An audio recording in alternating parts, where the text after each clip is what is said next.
माझं नाव विश्राम चिंतामण ठाकरे. मी करजगाव मालेगाव तालुका नाशिक जिल्हा.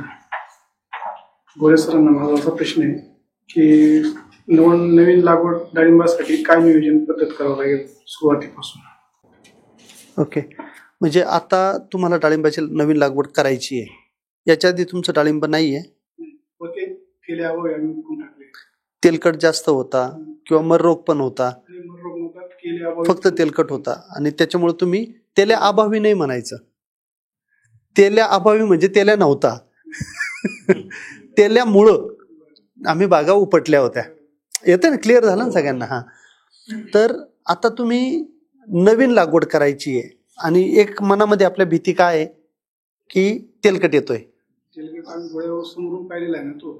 ओके, आता तुम्ही माझा प्लॉट बघितला, एक तरी झाड तुम्हाला असं दिसलं का की ज्याच्या खोडावरती तेलकट नाहीये? मोठे मोठे पॅच आहे असं पण नाही की एकदम छोटा पॅच आहे किंवा काय. बर, आता निघायला 1 महिना साधारणतः अवकाश आहे प्लॉटमध्ये. बघितलं साईज वगैरे हे ते तुम्ही 1 महिन्यामध्ये निघेल. लाल कलर आलेला आहे आणि बऱ्यापैकी आपल्याला लाल कलर आल्यानंतर तेलकट जास्त चाल नाही करत. जेवढी हिरव्या फळांच्या अवस्थेमध्ये चाल करतो तेवढी लाल कलर आल्यानंतर करत नाहीये. मग आता जर मी माझ्या इथं करू शकतोय, जे की मला प्लॉटमध्ये जायला पण वेळ भेटत नाहीये, 100% माझी शेती लेबरच्या भरोश्यावरती आहे. मी फक्त लिहून देणार. मी ॲटलिस्ट शेतकऱ्याला म्हणतो की खतं देणं आणि फवारा मारणं हे 2 कामं तुम्ही करा. बाकी सगळंच लेबर करते, तुम्ही फक्त उभे राहा. पण हे 2 कामं तुम्ही करा. ते पण कामं मला करायला जमत नाहीये. मग लागवड झाली, लागवड झाल्यानंतर घरात एक घटना घडली आणि 6 महिने मला प्लॉटमध्ये जायला जमलं नाही. हे झाडं लवाळ्यामध्ये दिसत नव्हते म्हणून त्याच्या खोडावरतीच तेलकट आला. आणि त्याच्या बाजूला माझा जुना प्लॉट होता आणि त्याच्यावरती पण तेलकट होता. तो उपटला, तो तेलकट सगळा इथं पण इस्टॅब्लिश झाला होता. उपटण्याऐवजी डिसिजन घेतली की याला आपण ठेवूया. पण त्याच्यामध्ये तेलकटनी 80 झाडं मेले होते, मग रोगाने नाही. तेलकटनी 80 झाडं मेलेले होते. आता पण काही झाडं पा एकदम बारीक आहेत, त्याला 5, 6, 7, 8 फळं आहेत. पूर्ण खोड त्याचं कुजलेलं आहे तेलकटनी, पण त्याच्या फळावरती तेलकट नाहीये. लक्षात येतंय तुमच्या? म्हणजेच याच्यातून आपण काय शिकायचं की तेलकट हा जो रोग आहे, हा रोग आपण मॅनेज करू शकतो. पण त्याच्याबरोबर आणखी एक वाक्य काय आहे की तेलकट फक्त तुम्ही फवाऱ्यांनी मॅनेज होत नाही. त्याच्यासाठी इंटिग्रेटेड अप्रोच असावा लागतो. आणि तुमचं मालेगाव तालुक्यामध्ये माळमाथा जर सोडला तर डाळिंबासाठी सगळ्या जमिनी उत्कृष्ट आहेत. माळमाथा कोणता म्हणतो मी की जिथं राजमान वगैरे हा जो बेल्ट आहे तुमच्या पूर्वेला इकडे, तर तिथे होतंय काय की एकदमच तळी आहे पाषाणाची, तिथं डाळिंबाला तेलकट कधीच कंट्रोल होणार नाही. पण तुम्हाला 1-1.5 फूट काळी माती आहे, खाली वाळसरा आहे, खाली मुरुम आहे, नांगरली जाते जमीन, जेसीबीने फुटली जाते, अशी जर जमीन असेल तर ती जमीन डाळिंबासाठी अतिशय चांगली आहे. तिथं तेलकट मॅनेज होतो, आपण त्याला कंट्रोल करू शकतो. क्लिअर झालं? मग आता तेलकट माझ्या बागेत येऊ नये असं जर शेतकऱ्यांनी सगळ्यात पहिलं विचार केला तर तो विचार येतो जमिनीची निवड. मग ती जमीन थोडी तरी पाणी धरून ठेवणारी असावी आणि लेवलिंग केलं की तुमच्या बागेमध्ये तेलकट जास्त वाढतो. म्हणून लागवड करण्यापूर्वी जमिनीची मशागत लेवलिंग मध्ये जी होते, मशागत करा, जमीन फोडा, रिपिंग करा, खालून जो नांगर चालवतो आपण 1 मीटरचा ते चालवा. परंतु तुम्ही एका ठिकाणून माती उचलता, तिला गोळा करता, नंतर टेबल टॉप करता, मग ती माती पसरवणं वगैरे हे जे आहे, यांनी तुमची मातीचा पोत बिलकुल डिस्टर्ब होऊन जातो सगळ्याचा सगळा. आणि त्या प्लॉटमध्ये तुम्हाला तेलकट कधीच आवरत नाहीये. किंवा तुम्ही सगळी माती एका बाजूला नेली आणि डायरेक्ट इकडे मुरुम उघडा केला आणि जिथं तुम्हाला खडी वजा मुरुम येतो तिथं तर तेलकट काही केल्याने आटोक्यात येत नाही, किती पण स्प्रे करा. म्हणून मातीची जास्त उलथापालथ करू नका जर तुम्हाला तिथं डाळिंब लागवड करायची असेल तर. हे पहिलं सूत्र आहे. क्लिअर? 2 नंबरचं जे सूत्र आहे, जे मी सांगितलं कोणती जमीन चालत नाही ते पण ह्याच्यातच मी तुम्हाला सांगितलं. 2 नंबरला जे आहे ते आहे रोपांची निवड. जर तुमच्याकडे बाग असेल, मी ओपन बोलतो, जर तुमच्याकडे बाग असेल आणि तुमच्या बागेमध्ये तेलकट नसेल, त्याच्यातले 5-25 झाडं निवडा, त्याच्यावरती गुटी बांधा, त्या गुटीत मस्तपैकी 1.5-2 महिन्याचं रोप तयार करा आणि तुम्ही लागवड करा. ती लागवड तुमची किंवा ती जी रोप तुमची आहेत, ती रोप जगातल्या सगळ्या नर्सऱ्यांपैकी चांगले रोप आहेत. तर आपल्या समोर आहेत. कोण कुठं बांधतं, कसं देतंय तुम्हाला काहीच माहिती नाहीये. ऍटलिस्ट मातृवृक्ष तुमच्या पुढे आहेत आणि ते हेल्दी आहेत. ते रोप तुम्ही तयार करा. कोणतंच रॉकेट सायन्स नाही, गुटी बांधणं याच्यावरती कोणतंच रॉकेट सायन्स नाहीये. तर ते एक काम तुम्हाला तिथं करणं गरजेचं आहे, रोपांची निवड. 3 नंबरला जे आहे ते आहे की लागवड केल्यानंतर पाणी व्यवस्थापन. डाळिंबाच्या झाडाला पाणी कमी लागतं. जास्त पाण्याने डाळिंबाचं झाड मरतं किंवा तेलकट वाढतो, पण कमी पाण्याने कधीच डाळिंबाचं झाड मरत नाहीये. आणि ज्या वर्षी दुष्काळ असतो त्या वर्षी डाळिंबाची क्वालिटी 1 नंबर येते. आणि ज्या वर्षी पानकाळे आपल्याला जास्त होतात त्या वर्षी आपल्याला जास्त प्रॉब्लेम येतात, डाग येतात, झाडं मरतात, हे सगळं होतं. म्हणून पाणी व्यवस्थापन एकदम चांगल्या पद्धतीने होणं गरजेचं आहे. म्हणजे कमीत कमी डाळिंबाचं झाड जोपर्यंत पाणी मागत नाही तोपर्यंत त्याला पाणी देऊ नका. आणि मग पाणी व्यवस्थापनातलं 4 नंबरचं सूत्र मी कायम सांगतो की हिंदीमध्ये मी बोलतो बा, जब तक लड्डू बनेगा तब तक पाणी नहीं देना. म्हणजे काय, ती ड्रिपरच्या खालची जी माती आहे ते माती घ्यायची हातात, लाडू बनवायचा. लाडू बनतोय म्हणजे पाणी आहे, लाडू बनत नाहीये म्हणजे पाणी नाहीये. मग अशा ठिकाणी लाडू जिथं बनत नाहीये ती म्हणजे पाणी देण्याची अवस्था, लाडू बनतोय म्हणजे पाणी द्यायचं नाहीये. आणि डाळिंबाला खायला अतिशय कमी लागतंय, आपल्या मातीमध्ये ते आहे.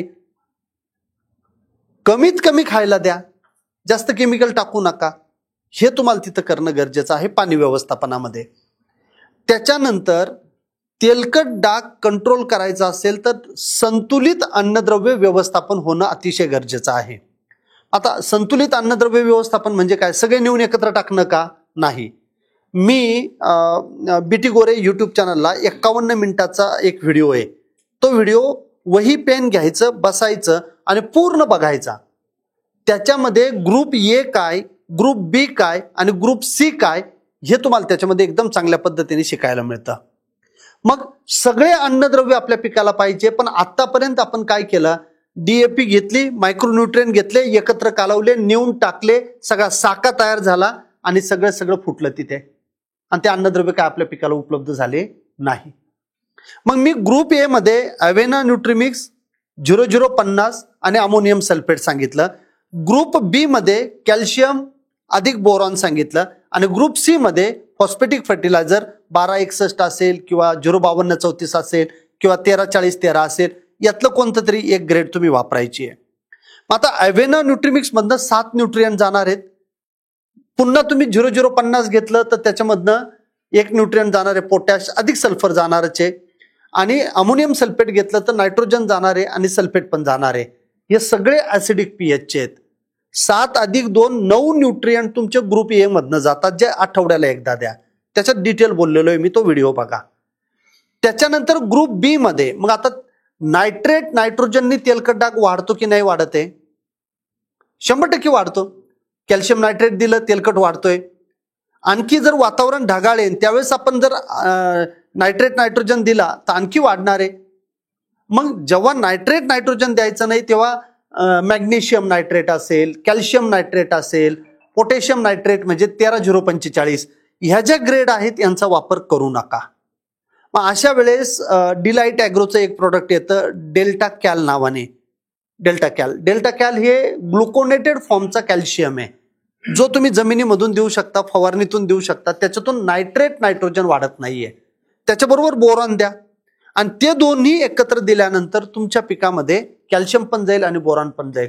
बऱ्याच जणांना वाटतं काय माहिती का, बोरॉननी पण तेलकट वाढतंय. बिलकुल बोरॉननी तेलकट वाढत नाहीये, कॅल्शियमनी तेलकट वाढत नाहीये. कॅल्शियम मध्ये जो कॅल्शियम नायट्रेट आपण घेतो त्याच्यामधून जो नायट्रेट नायट्रोजन जातो तो तुमच्या इथं थोडंसं वाढवतोय. लक्षात येतंय क्लिअर एकदम. म्हणून आपल्याला खतांचं सिलेक्शन पण त्या पद्धतीने करावं लागेल. आणि मग आपल्याला फॉस्फेटिक फर्टिलायझरमध्ये 0,60,20, 0,52,34, 12,61, 13,40,13 अशापैकी कोणती पण ग्रेड किंवा आता नवीन आलेले 0,44,44 वगैरे जी ग्रेड आपल्याला वापरायची ती ग्रेड आपण घेऊन वापरायची आहे.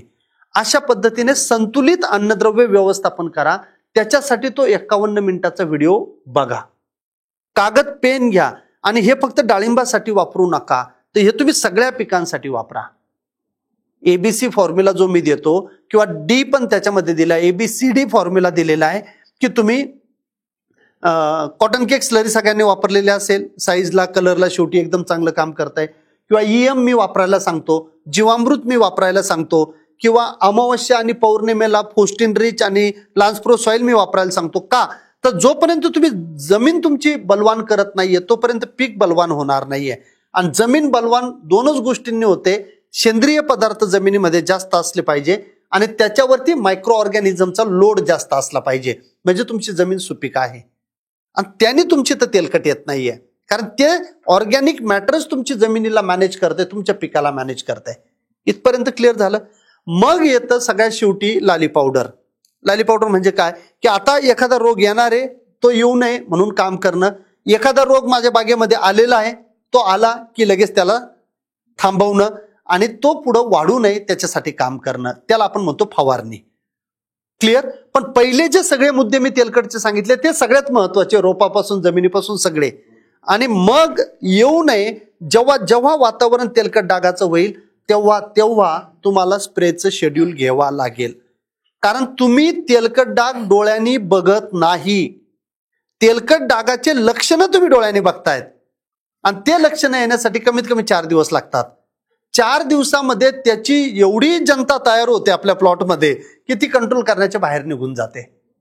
म्हणून हे सगळ्यात महत्वाचं आहे की वातावरण तेलकट डागाचं तयार झालं, पाठीला कपाळाला घाम येतोय, उलघाल होते, एकदम चटका बसणारं ऊन पडलेलं आहे, लगेच ढग आलेले आहे, लगेच रात्री पाऊस पडलेला आहे आणि हिरव्या फळांची अवस्था जर तुमची तर असेल तर काही केलं तेलकट कंट्रोल होत नाहीये. क्लिअर. तर अशा पद्धतीने तिथं तुम्हाला फवारणी घ्यायची आहे. मग आता तेलकट डागाला केमिकल नाहीचे, तुम्हाला सगळ्यांना माहिती, किती केमिकल वापरले तर तेलकट कंट्रोल होत नाहीये. आणि कधी कधी केमिकलने झाड पण वीक होतं आणि तेलकट जास्त अटॅक करतो. म्हणून मी पहिलं काय सांगितलं की तुम्ही झाडाला सॅनिटाईज करा. सॅनिटाईज करा म्हणजे साफसफाई करा. मग तिथे हुआसान नावाचं एक प्रॉडक्ट आहे, हुआसान. तो हुआसान 1 लिटर पाण्याला 2 ml घ्यायचं, त्याने पूर्ण झाड धुवून काढायचं, म्हणजे चांगली चिळबिळीत फवारणी करायची. जिथं जिथं हुआसान पोहोचेल तिथं तिथं बुरशी असेल, जीवाणू असेल, काहीच जिवंत ठेवत नाहीये, साफसफाई करतं. आपण जसं कोविडमध्ये सॅनिटायझर लावत होतो हाताला, त्या पद्धतीने ते झाडाला सॅनिटाईज करणार आहे एक. किंवा ते जर नाही भेटलं तर तुम्हाला स्पोर किल नावाचं एक प्रॉडक्ट भेटेल. स्पोर किल हे साऊथ आफ्रिकेवरनं इम्पोर्ट केलेलं एक प्रॉडक्ट आहे. ते पण सॅनिटायझरच आहे, प्लांट सॅनिटायझर. तर ते तुम्ही 1 मिली 1 लिटर पाण्याला घेऊन त्याची फवारणी करू शकता. तर अशा पद्धतीने सॅनिटाईज करा आणि 1 दिवस गॅप द्या, 1 दिवस गॅप द्या. आणि तिसऱ्या दिवशी म्हणजे आज जर तुम्ही हुआसान किंवा स्पोरकिल वापरलेला असेल, उद्या काहीच करू नका. परवा सकाळी पानावरती पाणी नसताना तुम्हाला स्प्रे घ्यायचा आहे डिकोर अल्ट्राचा. आता पहिलं जे डिकोर होतं ते वेगळं आणि डिकोर अल्ट्रा जे आता आलेलं आहे ते वेगळं. डिकोर चांगलंच होतं, काहीच वाईट नव्हतं ते, पण डिकोर अल्ट्रा बॅक्टेरियल इन्फेक्शनसाठी पहिल्यापेक्षा आणखी प्रभावी आहे. फंगस जेवढं तुमचं डिकोर कंट्रोल करत होतं तेच कंट्रोल होईल. पण आता ज्या काही नवीन ट्रायल आम्ही घेतल्या त्याच्यामध्ये बॅक्टेरियल इन्फेक्शन, मग कोणत्याही पिकामध्ये असू द्या, टोमॅटो मधला तेल तुमचा करपा असू द्या, जांतोमोनस ज्याला तुम्ही म्हणता तो, किंवा देवी सारखे व्रण येतात त्या टोमॅटोच्या फळांवरती, त्याच्यासाठी तुम्ही ते वापरू शकता. तर डिकोर अल्ट्रा 2 ग्रॅम प्रति लिटर पाण्याला घ्यायचं आणि त्याची आपल्याला फवारणी करायची. 4 दिवस थांबायचं आणि मायक्रो ऑर्गॅनिझमचा वापर करायचा. मग मायक्रो ऑर्गॅनिझम मध्ये तुम्ही लान्सप्रो स्प्रे नावाचं एक प्रोडक्ट मिळतं महिका बायोलॉजिकल्सचं, ते तुम्ही 1.25 ग्रॅम प्रति लिटर पाणी घेऊ शकता. किंवा सेक्युअर पी नावाचं प्रोडक्ट आहे, ते तुम्ही 1.25 ग्रॅम प्रति लिटर पाणी घेऊ शकता. किंवा SK बायोबीज नावाची एक कंपनी आहे, त्या कंपनीचं स्पोर प्लस नावाचं प्रोडक्ट आहे, ते 0.5 ग्रॅम प्रति लिटर पाणी घेऊ शकता. असं एकत्रित काम करा, सॅनिटाईज करा, साफसफाई करा, डिकोर अल्ट्रा देऊन झाडामध्ये स्ट्रेंथ वाढवा, प्लस तिथं जे येणारे इन्फेक्शन आहेत त्या इन्फेक्शनला येऊ देऊ नका. आणि तिसरं, मायक्रो ऑर्गॅनिझमचा लोड त्या झाडावरती वाढवा, जेणेकरून एखादं आलं पण तर हेच तिथं वाढलेले असतील ते त्याला वाढू देणार नाही. अशा पद्धतीने जर मॅनेज केलं तर मी डेमॉन्स्ट्रेट केलं माझ्या शेतामध्ये, आणि हे तुम्हाला शक्य आहे, अशक्य काहीच नाहीये. मी आधीच सांगितलं तुम्हाला की माझ्यापेक्षा तुमचे प्लॉट चांगलेच असले पाहिजे, कारण मला वेळ नाहीये, मी जात नाहीये तिथे. पण तुम्ही 24 आवर तिथंच आहे, त्याच्यामुळे तुम्ही आणखी चांगली शेती तिथं करायला पाहिजे. जे मी बोलतो ते एक ना एक गोष्ट तुम्ही इम्प्लिमेंट करायला पाहिजे. जी गोष्ट तुम्हाला करणं शक्य आहे तेच मी बोलतोय. त्याच्यामुळं आणखी चांगली तुमची शेती होईल. पण तेलकटला घाबरू नका, तेलकटने काही होत नाही. ठीक आहे, क्लिअरिटी आली प्रश्नाची?